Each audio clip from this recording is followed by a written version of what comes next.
Abhijit sir, मला वालावलकर मसाल्यांबद्दल मला पहिल्यापासून माहिती आहे, पण वालावलकर मसाले तुम्ही चालवतायत हे मला जेव्हा कळालं तेव्हा मला खरंच आनंद आला आणि तुम्हाला इथे इन्व्हाइट केलं, मला त्याचा खूप आनंद आहे.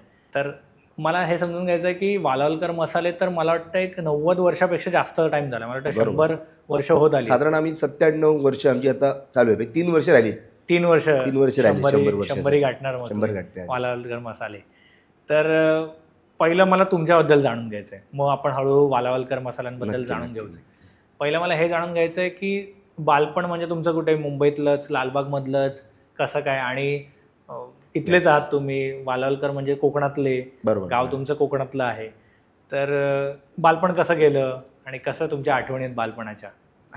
बालपण म्हणजे प्रत्येकालाच परत हवं असं वाटतं.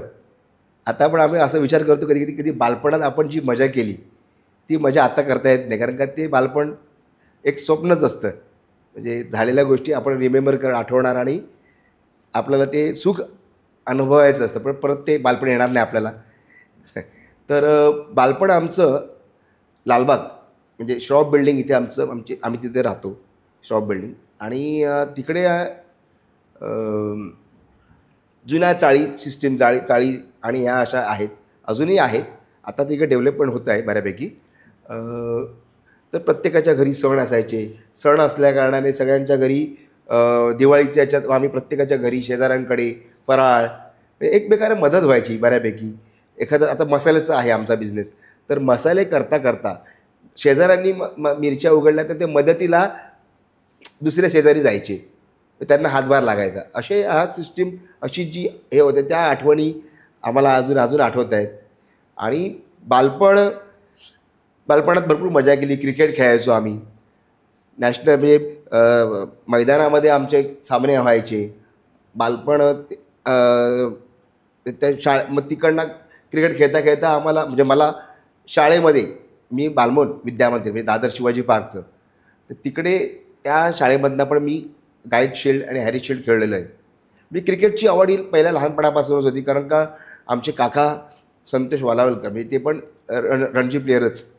अच्छा. तर ते त्यांना पण क्रिकेटची आवड, आणि ती आवड लहानपणापासून मग आम्ही तसंच फॉलो करून तो महिंद्रा अँड महिंद्रामध्ये कामाला, त्या महिंद्रा कंपनीमधनं क्रिकेट खेळायचा. मग त्याचं आम्ही बघून मग आम्ही शाळेमधनं क्रिकेट खेळायला लागलो. शिवाजी पार्कमध्ये आमचे जुने कोच अण्णा वैद्य, आता नाही आहेत ते, स्वर्गवासी झालेत, तर त्यांच्या अंडर आम्ही बऱ्यापैकी शिकलो. म्हणजे कसं क्रिकेट खेळायचं, काय काय गोष्टी आहेत त्या कशा फॉलो करायच्या. त्याच्यामुळे आम्ही मग कॉलेजमध्ये खेळायला लागलो. कॉलेजमधनं मग आम्ही मी खेळलो आहे क्रिकेट. अपार्ट फ्रॉम हे आपलं म्हणजे बालपण झालंच, नंतर मग क्रिकेट खेळता खेळता आमचं एका साईडला फॅमिली बिझनेस पण आहे, म्हणजे हा मसाल्याचा आमचा बिझनेस. लहानपणी काय व्हायचं, आम्ही जायचो, वडील आम्हाला बोलवायचे दुकानात, तर पानं असायची. एक मसाल्यामध्ये एक तमालपत्र असतं, त्याच्यातनं पूर्वी काट्या जास्त यायच्या, काट्या. आणि लहानपणी आम्ही मग ते आम्हाला वडील म्हणायचे, तुम्ही या दुपारच्या शाळा झाल्यानंतर. मग आम्ही अर्धा 2 तास, 1 तास, 1.5 तास आम्ही ते तिकडे दुकानात असायचो. दुकानाच्या बाहेर जागा असायची बऱ्यापैकी, मग तिकडे आम्ही ते पानं काढायचो, काट्या बाजूला काढायचो, पानं बाजूला काढायचो. म्हणजे तेव्हापासून ते दुकानाची म्हणजे आस लागते ना की चल एक. मग ते करता दुकानात आम्ही लहानपण, कॉलेज करता दुकानामध्ये पण आम्ही वडिलांबरोबर असायचो म्हणलो. आणि मग अशा प्रकारे ते जुन्या आठवणी, बालपणात किशोर वयात आम्ही आलो. आणि मग हा मसाल्याचा बिझनेस आमचा म्हणजे वडिलांबरोबर आम्ही करत होतो. या अशा सगळ्या गोष्टी आहेत. तुम्ही हा व्हिडिओ इथपर्यंत बघितलात म्हणजे हा नक्की व्हिडिओ तुम्हाला आवडला आहे. ह्याचा पूर्ण पॉडकास्ट आपल्या मेन यूट्यूब चॅनलवर आहे, ज्याचं नाव आहे वन टेक विथ अनिकेत. हे चॅनल तुम्ही नक्की फॉलो करा.